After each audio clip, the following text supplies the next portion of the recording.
We are joined on the BeeHive by Danny and Derrek, who have been, I've been talking to Danny for a couple of days to stop by, and she brought Derrek along with her. And Derrek is a strongman competitor in Alberta. Yes. But previous champion. Yes. Okay. When was this? 2016 and 2017. Oh, just recently. Yeah. Okay. And you were how old at the time? And we'll do the math. 27. 27. 26, 27. Good for you. Yeah. And you've been doing this for a while? No, this will be my third year. So I started in May 2016. So you were in your early 20s when you got going? Yeah. Late 20s. Yeah. 25. Late 20s. And you've been working out? For probably the better part of a decade. Oh, Since okay. about 18. Okay. 29 this year. So, yeah. Did you want to get into that right out of the gate, or? It's pretty lackluster. It was the regular university person going to the gym. Wanted some pipes. Yeah. Yeah. Danny, how did you get into this? Oh.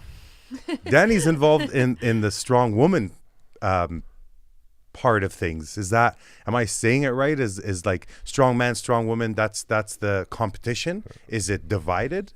Like women and men? Yes. Or is it a mixture? Divided. No, It's never like together kind of thing? No. Okay. We have our own weight classes, and the men have their own weight classes. So. Okay. Yeah. And what age did you start that? I'm 29 now.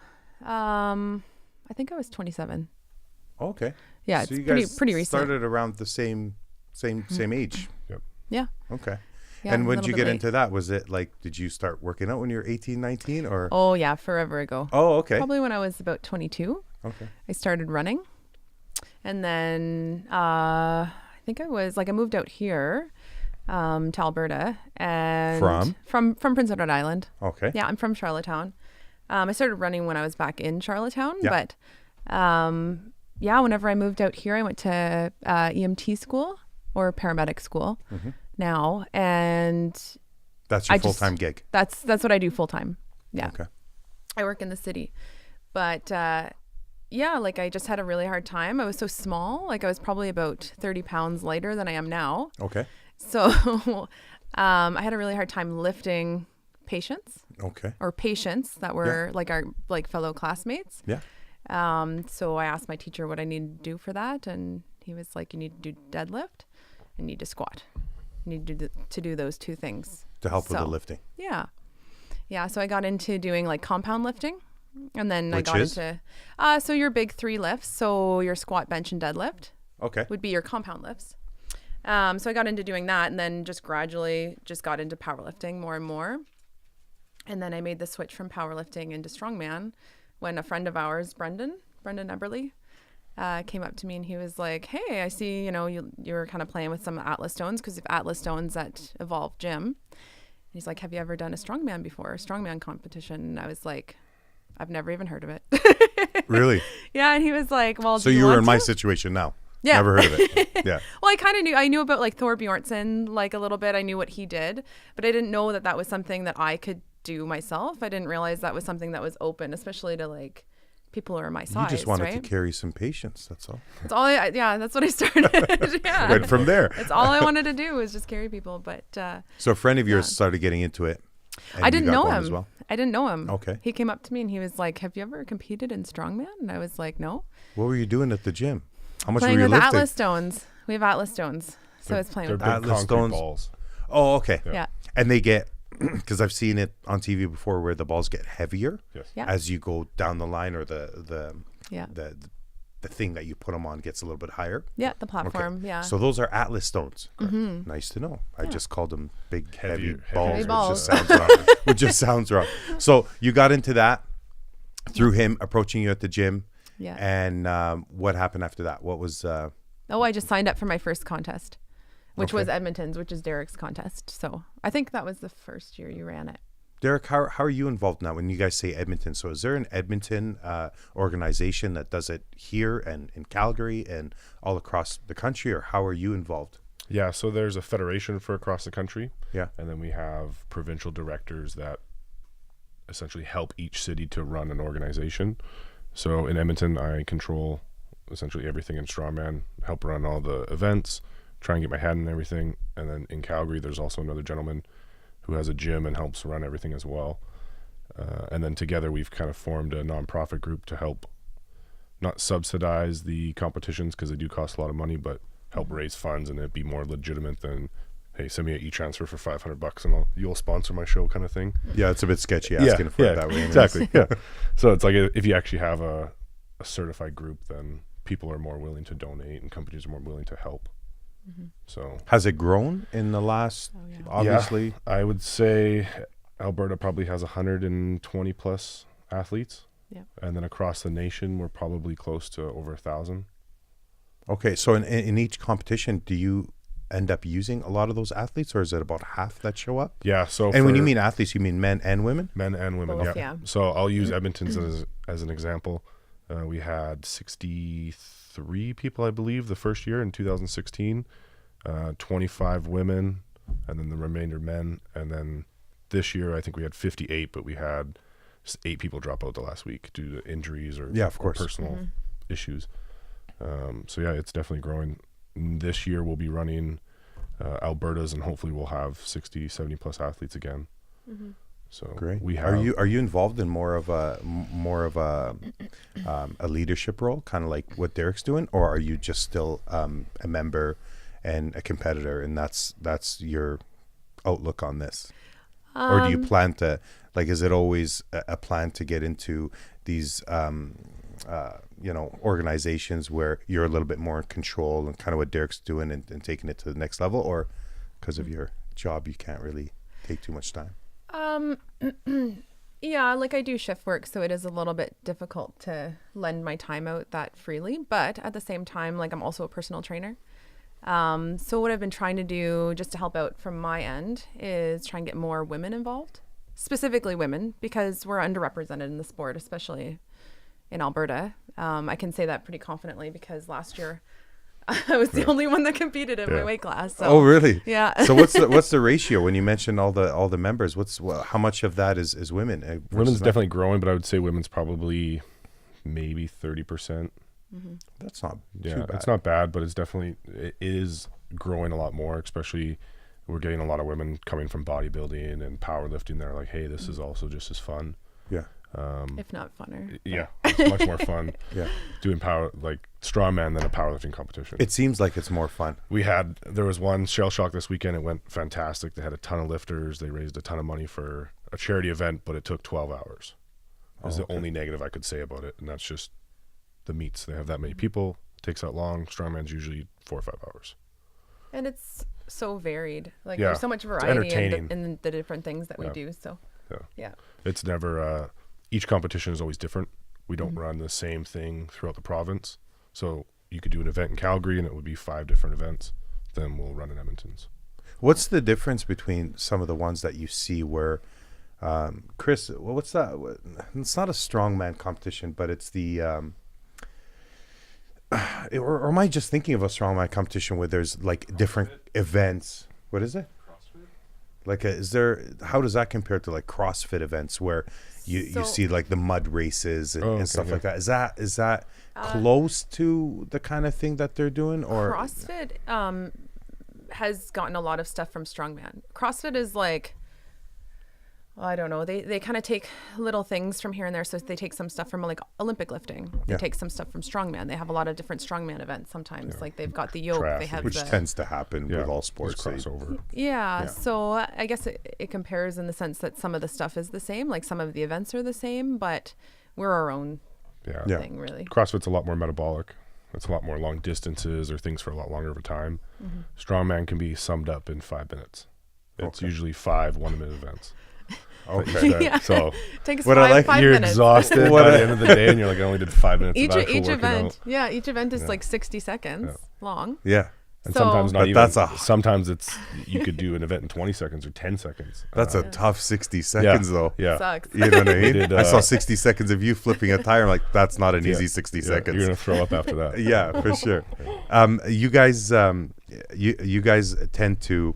What I like about the sport most of all, besides competitive bodybuilding, which is you work really hard, you get to a point where you're on stage, you're posing, you're sprayed down, and then I see pictures and videos of you guys, and it's just like you're strapped up, you're warriors, you're lifting suit. What are those balls called again? Atlas One more time. stones. The Atlas stones. So you're lifting Atlas stones, you're flipping tires, you're doing all sorts of stuff where the last thing you guys seem to care about is how your poses look. Well, you have to have the right, obviously, posture, but your poses and the way you look. Not that you don't look good, but it's just funny because you guys have this warrior mentality when we watch videos and pictures where everybody else just does it for this one final pose and look. And so that, I mean, you're saying weightlifters do cross over quite a bit and vice versa the other way around, because I'm sure you have strong men that kind of look like the way Derrek do, where you're probably a few pounds or a couple of percents of getting into like competitive body mode. Do you find that they're looked down upon, or they feel the other way around on each sport, or is it it's a friendly environment between all kinds of sports that are going on in terms of CrossFit or bodybuilding or strongman? I would say across the board, everyone's always welcoming, even though you may be at a gym and no one talks to you, you don't talk to anyone at the gym. If you were to talk to someone, they would be very open. And that's probably the biggest positive with Plus, they can't say no to you. Well, yeah, exactly. What do you need, man? We'll get it done. Exactly. Yeah. I'll get my friends. Just take what do we it. You're done with that machine you are now. Yeah, exactly. Strongman, I think the biggest thing is the community, where if you were to come do a competition, all the people you compete against would be cheering you on at the time that you're doing your event. Yeah, there's no, I want him to do worse than me because... Not outwardly. No, not even ever. Like every time I've done an event, I've always had my buddies I'm competing against standing right beside me, yelling at me, because if I beat them, they want me to beat them when I'm doing my best. They don't want me to half-ass it and go, "Oh, you didn't try, but you beat me, and I had a bad day." It's like when somebody plays a video game against you, like, "Well, I'm not really trying." It's like, no, I want you to try. Otherwise, it's not going to be fun. Exactly. I want your 100%. Exactly. I'm going to give my 100%. Exactly, because then there's no excuses at the end. It's like, don't walk away telling me you're at 90%. I'm going to enjoy my victory no matter what. Yeah, in my competition videos, you can always hear my competitors in the background, or my competition in the background being like cheering on. And, "Go, Danny!" But it's cheers most of the time. It's cheers. It's all good. It's all good stuff. I'm just waiting for you to mention that one person that's like, "You suck, you're gonna drop it." No, I mean we'll do that in like there's playing around and joking and training, but it's never usually negative. It's pick it up and move faster to push to that limit, not "you suck, you're terrible." Yeah, I've competed almost 20 times in the 3 years I've been in the sport, and have no fights, never experienced. There's no fights. I mean, competitors will get angry at themselves. And, and I've kicked the garbage can because I failed a lift, and stupid garbage can. Chalk buckets have flown and shit's flying off. But never once as an athlete turned on another athlete or had a negative thing to say about them. I haven't met one person. That's good. So it's a good environment. A good sign. It's a fantastic environment. So take us through. We were talking about this earlier about how you guys got started and at what age, and obviously it was late 20s when you really started taking it seriously. But what was the beginning stages of you competing in this? So obviously you went from a background of bodybuilding, and you worked out at a young age and got into the gym and started running and things like that. But what was that experience like, going into the gym, wanting to do this semi-professionally? Because obviously when you're walking in, you're not sure how far you're going to take this. Obviously they seem to be welcoming from the atmosphere that you're describing to me.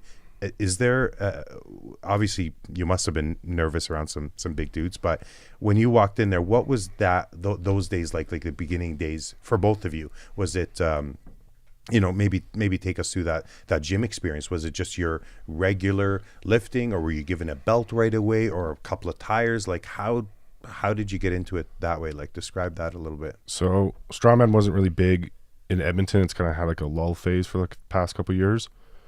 So when I got into it, I was doing CrossFit, doing bodybuilding, that kind of stuff.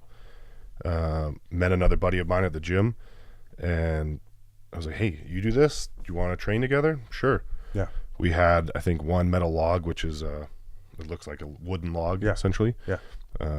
And a couple Atlas stones, and that was it. So we started training, and we said, "Okay, there's a first contest in May. We're going to sign up for it and go hard." And how many facilities were there at the time? Like, just one. And now? Now there is about 3 that have strongman equipment. Yeah. Okay. So at the very beginning, it was like, okay, we need this equipment, so we either have to order it or get it made. Yeah. So we got a whole bunch of stuff made. I think now we have probably almost 10 grand worth of equipment in the city. Where the hell are you going to find Atlas stones? So they them. come in molds. You make them? Yeah. Yeah, we have about Concrete. Oh yeah, 22 okay. I guess molds. if they're molds, yeah. I'm Yeah. just thinking of like You back a Da concrete Vinci truck style chipping away at Oh, no. or Yeah, Michelangelo. marble yeah, slab, yeah. that's what I was thinking. Yeah, we're also masonaries on the Yeah, side. exactly. Explains all the dust and powder that Yeah, you use. exactly. right? Yeah. It's gripped after. Is that how you get the powder? What is that powder that Chalk. everybody uses? It's chalk. It's chalk. Chalk, yeah. Okay, I thought it was made from chiseling all that. No. All right, makes sense. So, so you didn't have much to work with as far as equipment, facilities, and whatnot. The sport has grown quite a bit from when you first started. Oh, it's You were it's unreal. competing. You said you had a competition in May. So this was months after joining. After Yeah, it was walking? about in September. I emailed the kind of provincial director, and I said, "Hey, is there any competitions?" He said, "No, wait until the new year, which would have been 2016, and I'll tell you whatever's around." So it ended up happening in May, and that's when the Fort McMurray fires were happening and all this other stuff. So it was kind of it wasn't a lackluster competition, but it was more not a lot of volunteers. It was a long day because half the people were displaced. It was up in Cold Lake. So that was pretty hard for everyone. But anyway, the competition level, I think the yoke was 500 pounds, 600 pounds, maybe 580 pounds. It's Which is nothing compared to what it's it an is apparatus now. you put on your back and you walk with it. Yeah. Now we're doing 900 plus in that short of a time. And now the So- women are doing. and the women are like doing 500 500 plus pounds, which is Ridiculous. dumbfounding. Yeah, I mean, And this is both in you the guys few- could try it, and you would be like, "Yeah, that's 500 pounds. That's hard to move." Yeah. Yeah. And the girls will run with it. We just started going to the gym Yeah. together. He's not bad to work out with. So in that few years, it's jumped that much. Yeah. Yeah. I think it's because there was maybe 40 people ish in the province that were doing it that Yeah. were kind of veterans, Yeah. and then it just Stuck started on growing. their ways and their Well, no, not weights even and- stuck on it. They just didn't really advertise it. Instagram definitely helped. Oh, now we're in a world of social Social media. media and everything else, and then it's like, okay, now more people are signing up to competitions. Yeah. We lightened up the weights a little bit for some of the competitions to give like novice people a chance, Yeah. Yeah. just to try the sport. Yeah. And every time they try it, they're hooked. That's the other. So fun part. you offer that. You offer like a couple of regular Yep. dudes that want to try it. Absolutely, Is yeah. there a course for that, or they just walk in and try it on Usually, an appointment Talk basis? to Or one of our group. Yeah. Yeah. If novice people sign up for a competition, usually I make them all come to a weekend or two going over movement prep, well, yeah, so you because don't, you don't know what to as do. simple as Right? pulling Yeah. something. Yeah, pick you up a know? stone and Yeah. load Do you it. know how to lift things with your back? Yeah, take your legs out of it. Have you yeah. been a paramedic before? Yeah. Yeah, I've had a lot of people because of my Instagram too, because I showcase a lot of strongman implements and I do a lot of stuff like that. I always post all of my competitions and my training, so I get a lot of people that are interested, basically because of that. How often do you guys compete per year? Like, how does that sport work? Is It's it usually like in the summer. Yeah, usually we have 2 qualifiers that'll either be in Edmonton or Calgary or some Fort McMurray or anywhere else, and then we have a provincial meet, and then the top 2 people from provincials go to nationals, and nationals varies throughout the country. This year it was in Waterloo, Quebec. so? You're prepping for it for about a year. oh yeah Okay. So, I'm in prep right now. yeah So it's not every 2 months or no, like okay. it's not So it's a pretty big deal when it comes around. yeah it's not bodybuilding requirement where you're 24/7 because of your diet, Yeah, of course. watching your lean body Yeah. mass and everything else, but Make sure the spray tan works yeah, perfectly. I mean, in competition season, you're not going to get all that much stronger. It's all the off season that you're going to be able to build the strength and fix your weaknesses. Yeah. Okay. Like I walk around at like 145 pounds normally, like throughout the year. And then when I compete at 132 pounds. Yeah. So it's hard to So- maintain strength and lose that weight. But Yeah. that weight has dropped in the last couple of weeks of competition? The last week. Like Yeah. prior to competition. Really, it's the night before. Yeah. The night We before don't you lose it really all. lose weight. We just manipulate our weight. Just like Okay. fighters, just how they water cut. Yeah, yeah. It's really hard we on do your the body. same thing. I'm a big fan of MMA, like a lot of people are, and And I noticed that when somebody goes to weigh themselves on the scale, they're 145, and then the next day they're fighting at 170 plus probably. Yeah, and I'm thinking, okay, I understand water weight. Like if I don't drink water, I probably could drop a couple of pounds in the next few days.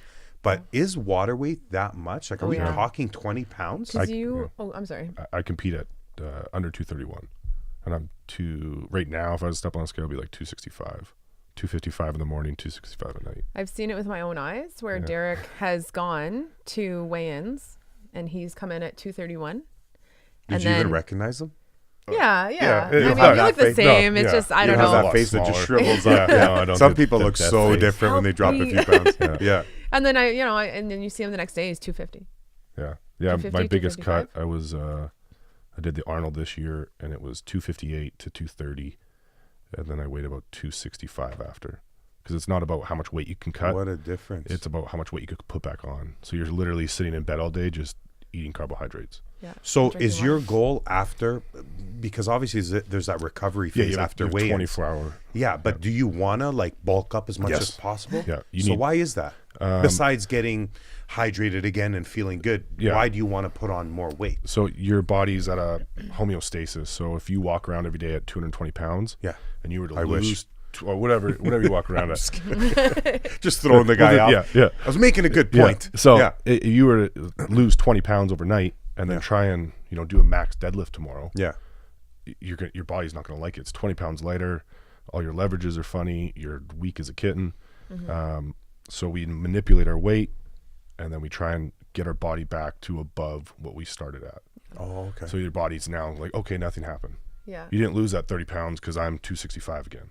And you need your electrolytes and everything to like really recruit your muscle fibers as well. So you want to throw in some sodium and potassium, like just like eating a big meal before the gym. You just you feel good, you feel full. Yeah. And then you just go hard. That bounce back. I always look really fluffy. It's you do after That's the hardest part is eating the food after. Usually you have to force feed. Yeah, it's like that's what I'm saying. So after that 24 hours must be a lot of force feeding. That's what I'm asking. Is it something you do because you're absolutely starving and wanna? Well, that too. Yeah, for the first okay. If you weigh in at 10 a.m. till like 1 or 2 o'clock, you're still hungry. My protocol is 200 grams of carbs every hour after I weigh in. Mine is as many Rice Krispies as I can fit into my body. Yeah. And they still have those? Rice Krispies? Those are the best. Yeah. Do they? They're like a fast acting carb. And then, you eat like an entire package of beef jerky. Are we talking about any Rice Krispies square? No, just like Rice Krispies, like a bowl of Rice Krispies. I'm thinking about that. I do the Rice Krispie squares too. Okay. Yeah. And then that's what I was talking about. All right. Yeah, beef jerky for the sodium. Yeah. So the Rice Krispies for the carbs, beef jerky, like an entire package for sodium. And then I can eat whatever I want after that, but I have to get those two things and potassium, like bananas. So yeah. Electrolytes, so you don't I have the three things I need, like I absolutely need to have in order to compete the next day. And then such a big jump. So we talked about how Derek, walked in, and after a few months there was a competition in May. What was your start like besides being approached at the gym, asked if you ever done it before? Was that a day where you actually decided, hey, I'll give it a shot, or did it take some more convincing or some more paperwork that you saw or something online or a friend? No, I competed in powerlifting, and I just that the same? What's powerlifting compared powerlifting is just squat, bench, and deadlift. Just the three. And there's a competition for that as well. Yeah. Powerlifting meets, Okay. Yeah. And they happen once all the time. Yeah. All the time. It's just another those sport. are more okay. Yeah. There's so many different CrossFit. federations for that, whereas we only have the one federation for ours. Gotcha. But they've got like 4 or 5, like more. So you didn't just jump right into it. You tried a few things. Yeah, and my heart just wasn't in powerlifting. And then as soon as Brendan had asked me if I wanted to compete in a strongman competition, I was like, yeah, and I signed up for it the next day. So okay. And when did you guys meet? There was a grip competition, and that's where I met Derek. Yeah, probably 2 years ago. Well, before Edmonton's, Edmonton's. Okay. Yeah. That's cool. I've ran a couple seminars and brought people up from the States I've met to do seminars too. So, And you, we were talking about like having novice people come in and try out the gym, and you're obviously spotting them and teaching them. We're talking about injuries. What have you guys, if any, suffered some Yes. crazy injuries? And if so, maybe walk us through how disgusting that must have been. Like what kind of injuries are we talking about? Because I'm thinking about the. I will not ask you what those balls are called anymore. I'm just gonna figure it out on my own. Yeah, just don't. Just stones. Yeah. Don't Atlas balls. Rocks, We don't say Atlas we don't balls? say Am I saying it right? we don't say Rocks, balls yeah. very much. Doesn't We matter. say stones. Stones. Okay, well, you should have just said that in the beginning. That's way easier to remember. So, what kind of injuries have you both been through? Like, and don't hold back on. This is rated R. so- nothing too crazy, but I've definitely I've been injured more in powerlifting than I have in strongman. Way more in powerlifting. How come? I don't know. Maybe because I was newer to that sport and I've grown over the course of the year. And I find strongman, as long as you're technically, as long And your as you're form probably got way better well, yeah, with experience. yeah, exactly. And as long as you're following the proper protocols for your form and your technique, you shouldn't get injured. Yeah. Really, it's just sometimes if you twist the wrong way, which you're not supposed to, or you're weak in one area. That's when you get injured. Like if you have a weak core and you're trying to lift a stone, you could possibly, fall backwards or drop the stone or whatever, right? Like if you're not doing the proper form technique, that's when you get injured. But yeah, when I was powerlifting, I have this heavy duty weight belt, which is made out of leather. It's pretty thick and it doesn't bend very easily, but it provides intra-abdominal pressure. Yeah. For your lifts. And when you breathe into it, the idea is you're engaging your core more. Yeah. But I ended up having it on a setting that was a little bit too tight, and then you have two free floating ribs, along the bottom of your rib cage, and I pushed them away from the rest of my rib cage. Yeah. So they it were was just more of hanging a- out down. Yeah. Oh, that's a pretty Before. sight. Yeah. Oh, okay, so that's.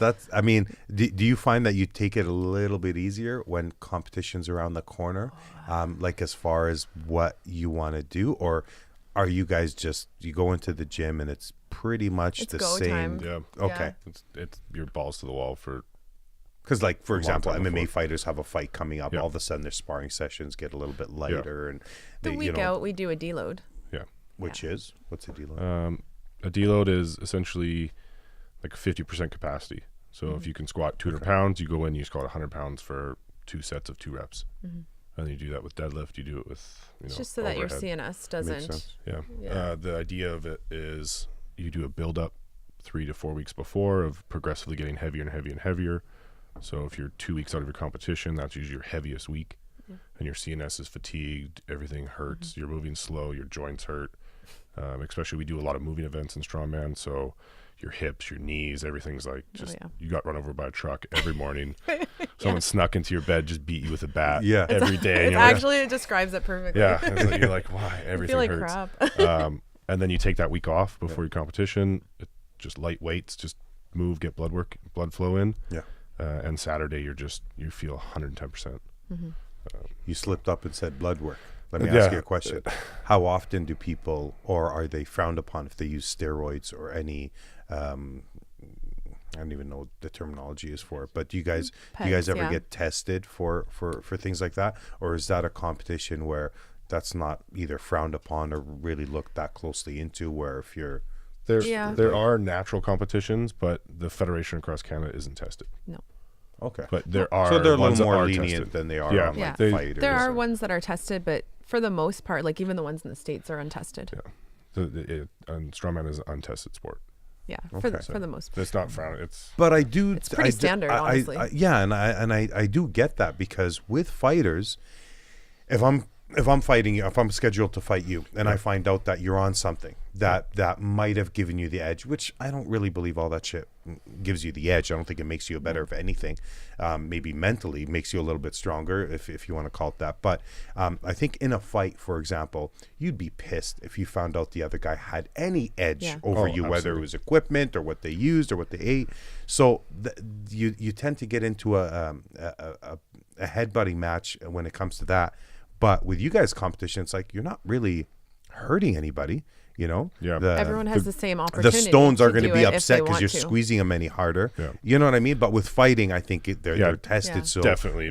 There definitely is strength increases with performance enhancing drugs. So you would not want to be punched in the face by your competitor who's exactly dosing to the nines, and, and you're like, oh, I've never done that. Yeah. Yeah, no, he's gonna have a little bit more power behind his hands. Yeah, sorry to cut you off there, but that was the question I have, because you said blood work, and I thought I haven't asked you guys about what that's all about. Yeah. What is that? 30 minutes. I'm just gonna do my own timer from now on. At least Henry gives it to me on a screen. What is that? It's like a pen. Tangier is his name from now on. So that's what brought up that thought is you said blood work, and I thought, do they get tested? How serious do they look at it? But okay, it makes perfect sense. Your injuries, I know Danny already told us a little bit about hers, but what's the biggest injury you've suffered going into competition or just on the regular? Nothing really. Starting really? Out, yeah. Come on. My goal we got fucking Superman in the house tonight. Yeah. That's what it is. No, actually, my goal starting strongman was to never sustain a major injury. Now, I mean, you tweak your back, you roll your ankle, you tweak your knee. Crazy. Obvious, but I don't want a herniated disc in my back. I don't want to below any tendons out. I've actually just had 2 close buddies pop both their bicep tendons. He just did it this weekend on the powerlifting meet, and from his wrist to his armpit is black and blue. Oh my God. The whole way down, and I'm like, but it happens. I had surgery on my right bicep. It disconnected from here. Oh yeah. Because I didn't know that your bicep actually connects right there. Yeah. So it snapped from here and ended up like all the way back. Yeah. And it was just a freak football accident where I went up and my hand got caught in the netting of the arena. Oh, okay. And ended up like yanking my arm back. And I was like, whoa, that feels kind of weird. And they're like, oh, it's Omar. He'll be right back on the field. I'm like, no, it feels kind of messed up. And then I remember really looking down, like sitting on the bench, and I flexed both my biceps. This one was fine. Yeah. This one's like missing completely. There's like a little piece here. So it was actually your sister that took me to the hospital, and I got the surgery done, and it was quick. And I remember the doctor telling me about, do you care about this motion? And I was like, oh, what do you mean, like a screwdriver motion? He's like, yeah. He's like, well, if we do this surgery, there's a slight chance that this is going to give you problems from now on. I'm like, well, I'd like to be able to do this in life. Like if I had to, I'm not saying that I'm a mechanic or a handyman per se, but I you could choose to become one. So I've had one of those surgeries before, and they are not fun. I mean, it went well. I don't really feel any problems with it afterwards, but it was just funny that you mentioned that, because I didn't know your bicep connects to the center of your forearm and it goes back. I thought the bicep was this thing right here. He's like explaining to me how it's all connected. I'm like, gruesome. Yeah, but it'll never pop again. So what they do is they drill a hole through your arm, and that your tendon's way stronger now. It's shortened up that much more. It's stronger? Oh yeah. Oh, that's good. You should join Strongman. I should do the left one. Blow the other one out now. Yeah, I'll just walk in after surgery. I think I'm ready to go. Give me your biggest stone. Exactly. So you didn't really go through much injuries. No, I've been really fortunate in that regard.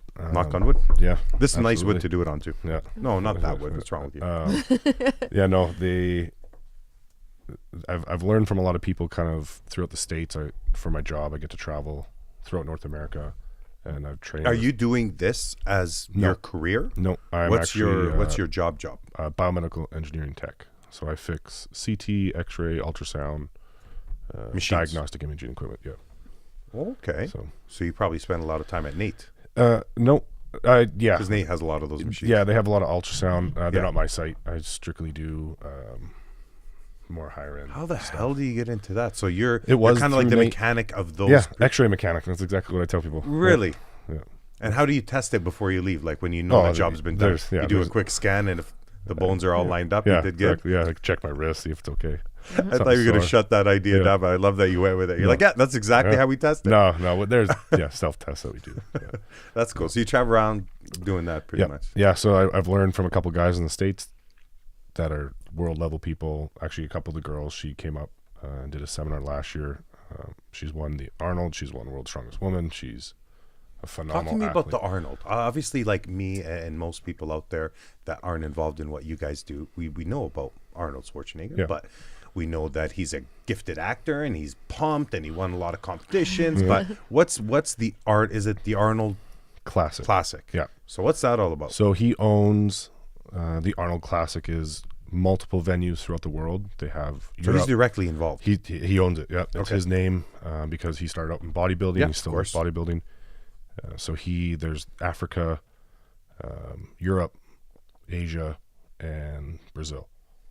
And then the pinnacle ends up at the Arnold, Ohio in Cincinnati.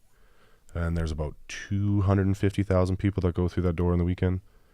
So there's a lot of people. It's insane. We get there early at like 8 a.m. Are you talking about competitors or are you talking about people, fans? People that go through the door, the lineups to meet like famous Instagram people are 6 hours long.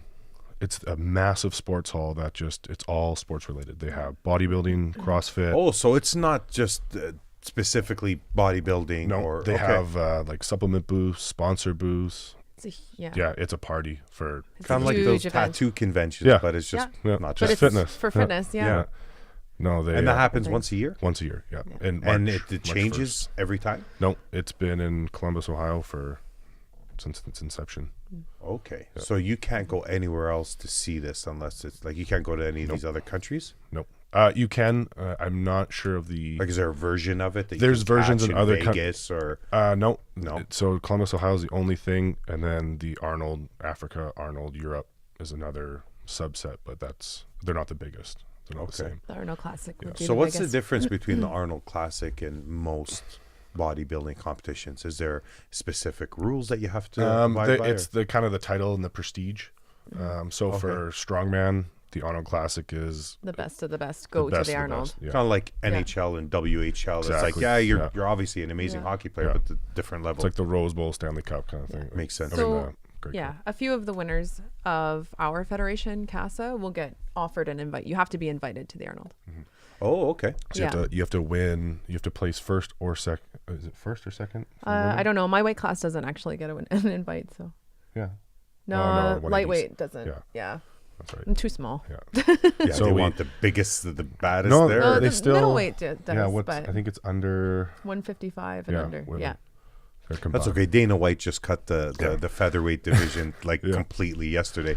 He just demolished it. He doesn't even want it around. So disappointed a lot of 125-pound guys. You know. I can't believe there's guys out there that are 125 pounds. But so I weigh 20 pounds more than that. I was just gonna say very little people. Yeah, that's going too low, Arnold. Yeah. So have you ever competed in the Arnold Classic? I competed this year at it. Did you? And that was your first time? That was my first time. Yeah. And how'd you do? I got 10th. And what how many competitors? 34 competitors around with 32 countries, I think. Oh, okay. So, and what weight were you doing that on? Under 231 pounds. And how many weight classes are there? Is there like just there's under 175, under 231, and then open. So the winner of the under 231 class gets to go to the heavyweight class next year, still amateur. The winner of the heavyweight class gets to go to the pro division. So our pro status works the same as other professional sports where you attain your pro card and then you don't have to go to these amateur contests anymore. You get invited to the big shows with money and cash. Yeah. How many competitions have you been in? That you've entered? Any? 5. 5? Yeah. How'd you do? The second it's strongest. Not quite like the Arnold Classic, but no, but I went to nationals and I got second in my weight class.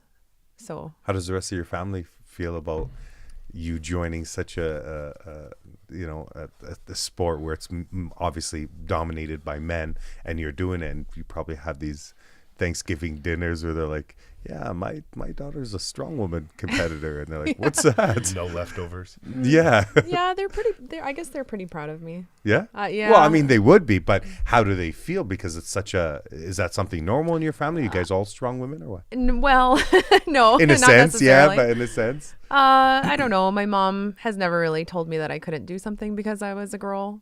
That includes being strong, being fit, academic things. Like, she's never limited me in any way. So I guess I just never really had that in my head that was something that I couldn't do. Okay. It's the same with being a paramedic. It was something that never, it's getting better, but it used to be a pretty male dominated field. Yeah. Now it's probably closer to 50-50, but that was also something that just never, yeah. So if you're a paramedic and you ever show up to a scene where you gotta lift a patient up, and you notice that your partner, because you guys roll around with there's one person in the front it's and your maybe partner. So you ever notice like your partner struggling lifting like a big person up, and then you're like, move out of the way, I got this. I'm a strong woman competitor. You ever throw that in there just as zingers? Or No. come on, We don't need a job I would life. be doing that every day. No. Use your knees, or how is it? Use your back. I I'm sorry. I don't know. I don't know. Like, I have lifted a few patients. I don't know if I'm necessarily allowed to. Sometimes we're Do you supposed even to. need the gurney? Do you just No, put 'em on your shoulder? I've definitely like Throw 'em some back. elderly women, that are a little bit lighter. I've Yeah. definitely just fireman carried them down the stairs. Yeah. Yeah. But I don't know. Yeah, I guess I noticed that maybe for some of the women I'm a little bit stronger, but But I've it actually definitely helped from your days of just wanting to be a little bit stronger to last 3-4 years since you've been competing? yeah. This is year 2. I just finished year 2. Okay. Yeah. A little more recent than that. So yeah.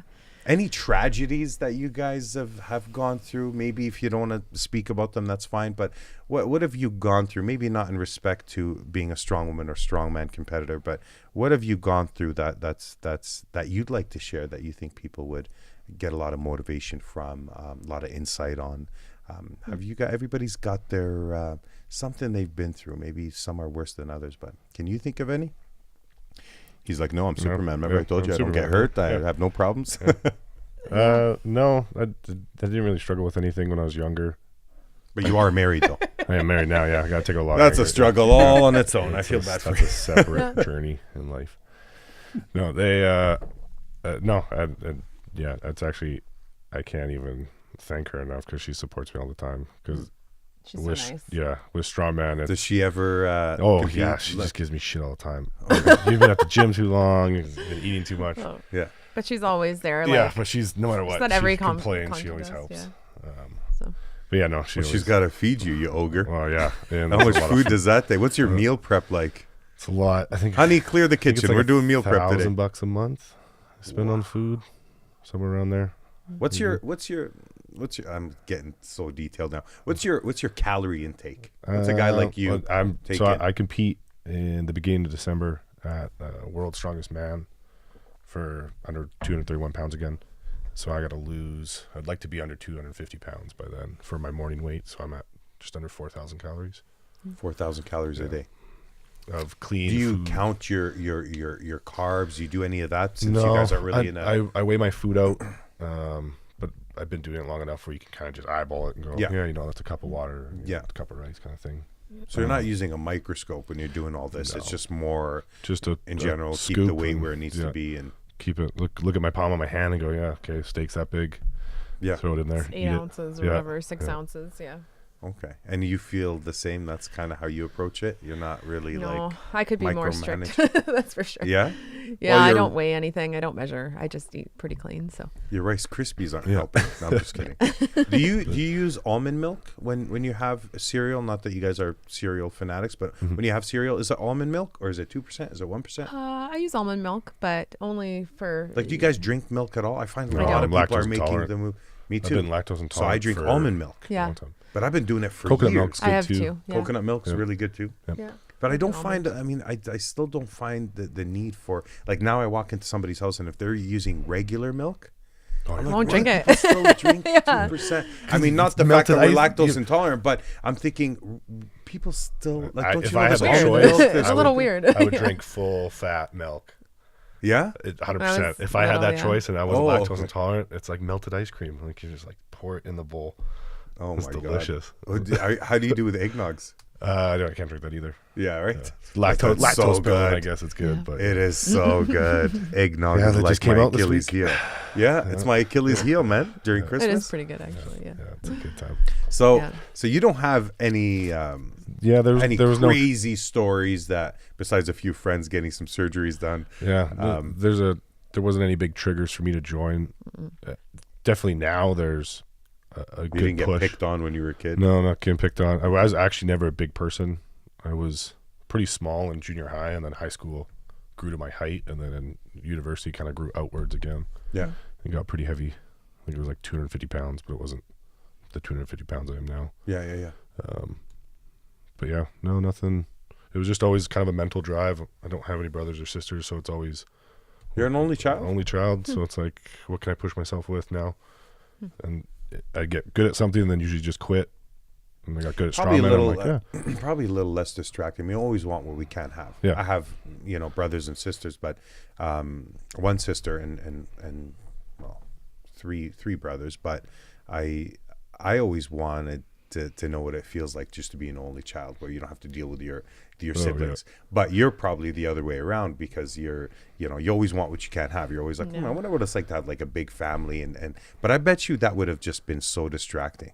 Yeah. Because they tend to be, not all are distracting, but that's a big distraction. I guess I have a a sister-in-law now, but there's one. yeah, there's one. Yeah, I checked that off. I was like, I didn't have But to have she's all really the, close to the wife. yeah, exactly. Check that back off. I'm just Yeah. kidding. No, it's kind of nice. Yeah. But I also didn't have to grow up with the fighting and That's true. everything else. That's so true. But then skip the shitty part. But then you probably had to be there for so many things where, like, for example, if one of my parents is sick and I don't get that phone call out to them that day, I find that my sister called them or my other brother called them, That's nice, and they let me know that, hey, just talk to dad or mom, they're doing fine. So you get a lot of help with your siblings too. But then there's a flip side to that coin where they annoy the shit out of you, wear your clothes. I did grow. I have a very large extended family, so I have 3 cousins I grew up with. Yeah. They're all women, but yeah, I'd see them at least 3 or 4 times a week. How does your family feel about what you do? Obviously, they're very proud, but Mom's obviously being an only child. Mom's pretty worried all the time I'm going to hurt myself. Dad thinks it's pretty cool. of course. Yeah, he's like, you're pulling a truck. That's pretty cool. I had a flat That's tire. very My cool, dad, I guess. my son came and lifted my car and put it on the side of the road. Yeah, he's like, so you can. We both have big snowblowers to do our driveways, and I always have to help him load it. And he's like, can you just put it in the back yourself? He's like, I don't think I could lift it anymore. You probably sit there at family functions. Everybody's just God, like I'm the thinking, person what that- could I use them for? Yeah, Because I've been moving, meaning to move a moving. couple Yeah. of things. I would All too. the time. I'm thinking of something right now. I'm like, Yeah. what's too heavy for me to do all that? This table. Let's take the studio somewhere Yeah, else. what can I what- do while they're here? Yeah, exactly. I got a couple of dishwashers. Yeah. Danny, anything that you went through? Did I ask you that yet? Maybe. I mean, What's, there's events. I don't know if they have you hit a low in life? Yeah, I guess. Yeah, there's been a few things. The most recent was probably, I think 2016. I was involved in an accident. You yourself, or you were at the scene of an accident? No, me myself. Okay. I was in like the passenger side of an ambulance, and we were driving north on Gateway, and my partner was driving, and like a man ran out into the middle of the road, and we actually hit and killed him. Yeah. Did you have like the lights on? Were you guys? No, so we don't always transport with lights on. Okay. We had a PICU team in the back. So PICU team is like pediatric ICU, intensive care unit. So we had a child, a mother, a doctor, like a nurse, and a respiratory therapist. And I was in the passenger side, and my partner was driving. And it was 4 a.m. We couldn't see him, and he just decided to just run out, and we just Was he hit him. younger, older? He was older. He was, I think, we did learn his age. He was in his 50s. Yeah. In his 50s. So, yeah, that was. But you guys had a full ambulance, like you were transporting. Yeah. So luckily, like my partner didn't cut the wheel, because guaranteed, we were going You 110, might have right? Cost way more damage. Yeah. The people in the back, Might like have killed sometimes 5 we're more not, people. when Yeah. we're in the back, sometimes we're not always strapped in, right? So. Yeah. No, I've been in the back of those. Not while I was moving. Not while I was moving, because Okay. I got into a bad accident, and I just remember being in the back of the ambulance, and there weren't like many places where you're all secure. It just kind of seemed like everybody was floating around this bed. Yeah. So I don't. Yeah, and even if you were, it's not very roomy in there. Like No. it's pretty Yeah. tight. It is, yeah. So. Well, I'm sorry that you had to experience that. That Oh, is that's okay. crazy. Yeah, it was pretty intense. Because I got to watch what I ask for from now on. It's like, you want it tragic? How's that? That is Yeah. insane. Yeah. So, everybody was okay afterwards, except the person you guys hit? Well, I think the nurse in the back ended up suffering some injuries because she wasn't belted in, but Had trauma or something like that. I think for the most part, it's just like things like whiplash. Yeah. we didn't, like I said, we didn't cut the wheel or anything like that. Yeah. So it's just, we move a little bit. Did you slightly. guys, not that you were driving, but did you make the what's the word I'm looking for? The conscious decision to not steer away, or was it just because it happened so quick you just didn't even? So. Like, are you taught not to, because you're responsible for 3-4 more lives at the back? Don't do anything crazy, even if something like a rabbit jumps out in front of you or a human. Like, what's the protocol for that? We do have like defensive driving courses, but for the most part, it's just the guy just jumped out so fast. I saw him. I didn't think that he was going to be trying to cross the road in front of us. Yeah. There's some people that they kind of edge out, and you think, okay, they're gonna walk the gutsy behind ones. us. Yeah, it's 4 a.m. There's no other traffic. There's no way that this guy's gonna run in front of us. So, and then when he did, he started he bolted, and that's when I was like, oh my God, there's a guy in the road. And my partner just saw him very last minute, and all accidents seem to happen when you see things at the last. My accident was the same thing. I've seen headlights, and then it was done. You know what I mean? Yeah. So that's not something you want to experience. Yeah, but I mean, I'm not the only one that goes through things like that. Yeah, of course. Actually, it's just you don't hear about stories like that all the time. Well, and the thing is, like, people in EMS deal with situations like that all the time. People like to commit suicide by jumping in front of ambulances. People like to assault paramedics. Like, people like to. You deal with a lot of things. Yeah, your job is not the easiest for the things that you say. It's kind of like talking to a cop. They probably tell you crazy, endless amount of stories about shit that they've seen or abuse or you get a lot murders. of abuse, So you're probably, because you guys are pretty much who gets called when something's up. When the cop shows up and it's a gruesome scene, it's either you or the fire department.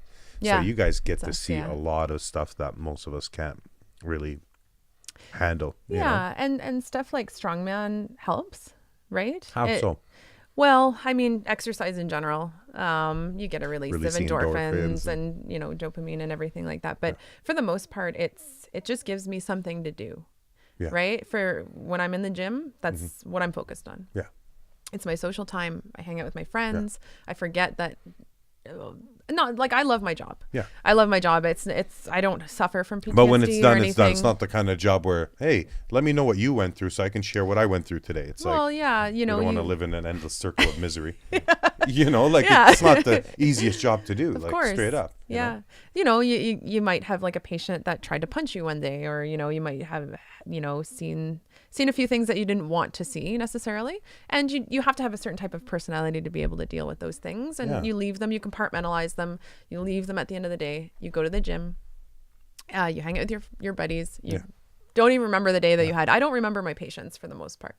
I know that sounds bad, but once I'm done, I'm just ready for the next one. I can't imagine if you were to show up to what would probably be chaos most of the time. You're not showing up because somebody's flowers are leaning to the left or right. You're showing up because there's something. Sometimes. I would hate to be that person and their problems, but you're obviously getting there and finding everybody in a state of array or discomfort, to say the least, or anything like that. If you were to take a personal issue with everybody, whether it's not that you're mad at them, but like really treat them like you would treat a friend, you would spend the rest of your years just thinking about how everybody's doing. Like, can you imagine when we have to find out that our mom's limping because she fell on the driveway, or your brother's not feeling well? Now multiply that by like a daily occurrence with everybody who's trying to get close to.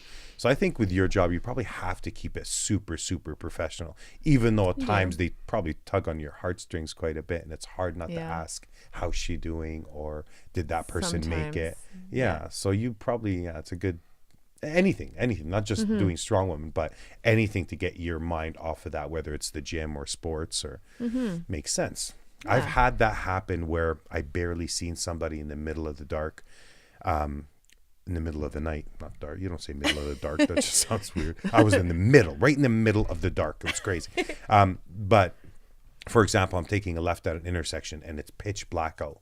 And that bar that runs down your car for the frame on either side. Your blind spot, that totally hides people that are crossing the street. It sure does. One guy literally crossed as I was turning, And as I'm moving the car, he kept hidden behind that. And then it was literally at the last second where all I seen, like, and turning fast, not like going slow.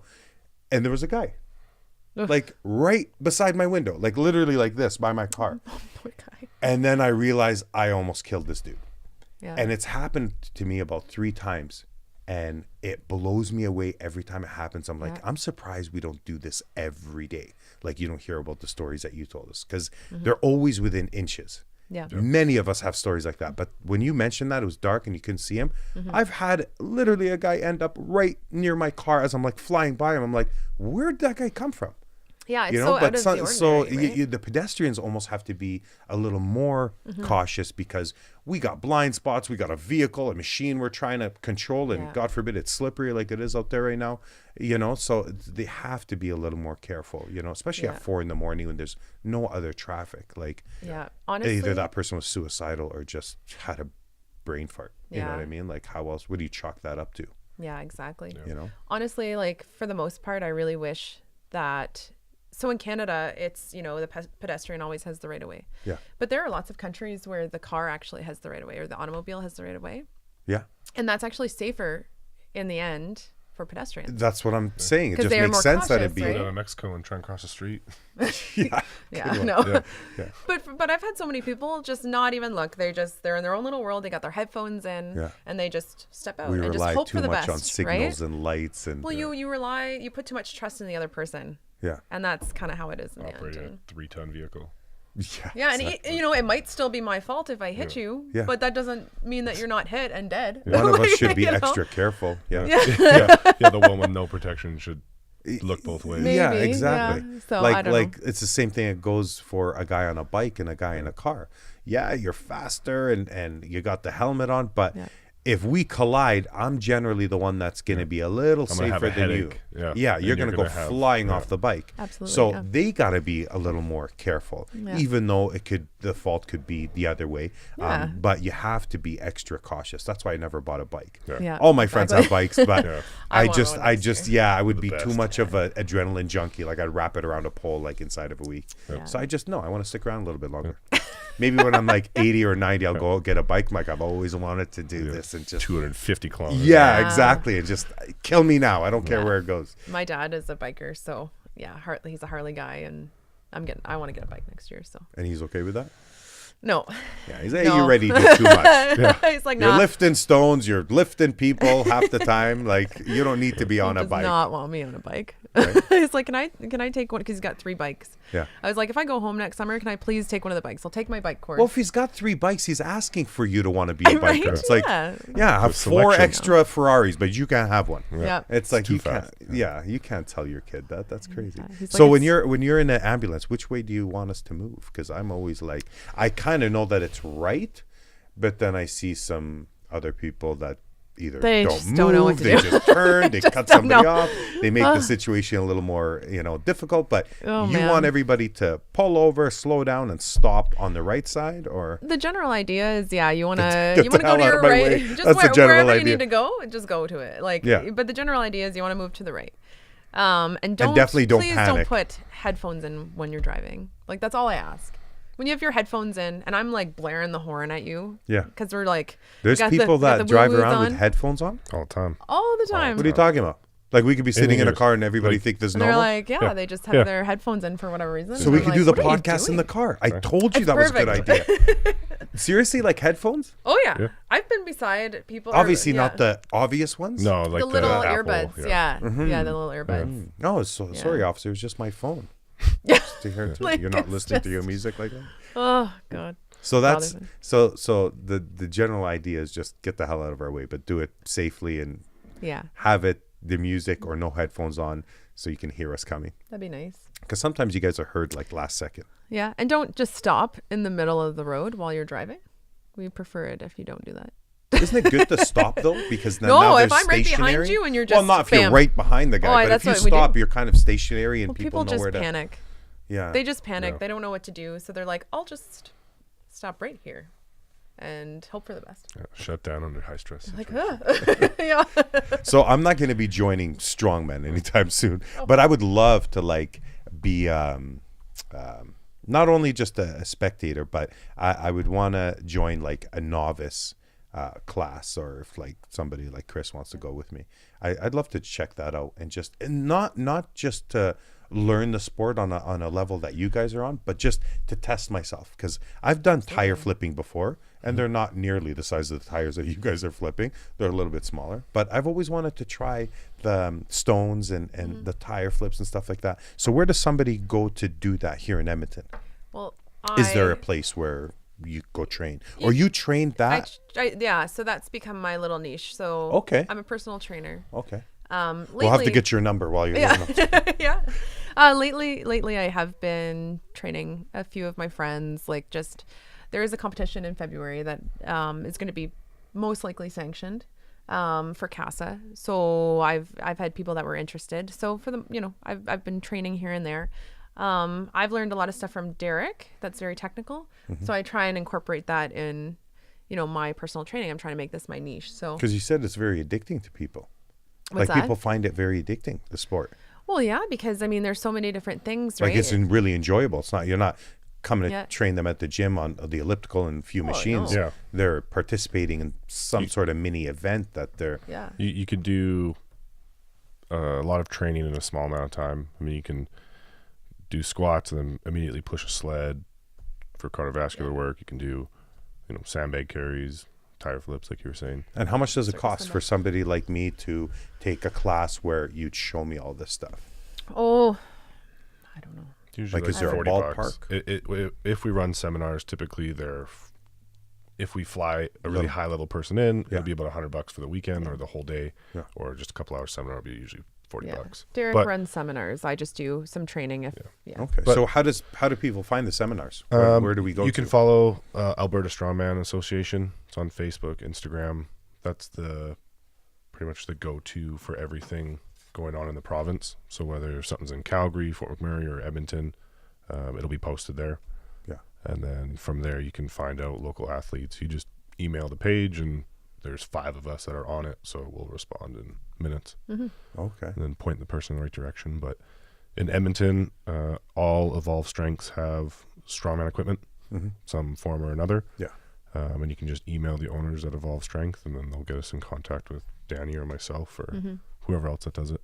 You can see a lot of the gyms have a lot of equipment that leans towards that industry, I guess, if you want to call it. But in the last few years, where we used to go to a gym where there's maybe one punching bag, and now you see like their vast equipment has changed so much, and they have so much for you to work with that incorporates a lot of that stuff. So they probably make it a little bit easier to get trained by people like you guys, right? And they have the space too, and not only that, they allow us to have it. I mean, not every gym. You can't go to Good Life and drop have a a 400-pound concrete ball dropping all the time. And They have signs about the 10-pound dumbbell. Don't drop that. Yeah. Imagine this guy don't just drop the dropping it. weights, and it's like, here's a 400-pound ball that I'm dropping. Yeah. Is that how much they Let weigh? it down lately. Yeah, we have stones that go 65 pounds to 450.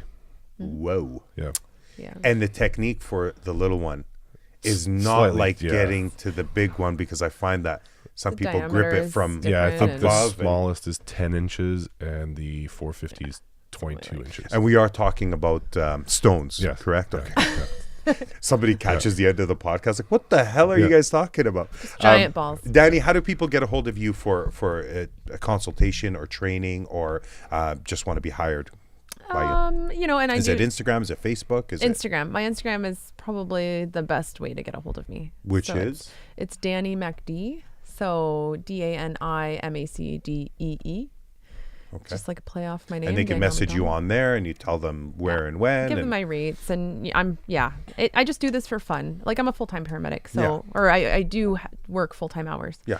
And this is just something I just really want to grow the sport, especially if it's women. Like, if women come to me, I'll probably give them a little bit of like a discount. Well, So- whatever we're into, Yeah. we tend to want to grow that. I want to do that Yeah. with art. I want to do it with a podcast. I want to do it where it's like everywhere. I You want know what I some mean? competition. Of course, yeah. Who doesn't enjoy You know, competition? well, Except Derrek. He doesn't care for competition. He's- Yeah. The first time I really competed against anybody else was at Nationals.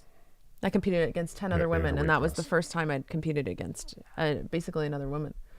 And what's my the size. prize? Like besides a trophy, maybe your name in the paper, is there a money prize that you guys get? Like what's Usually the not for amateur.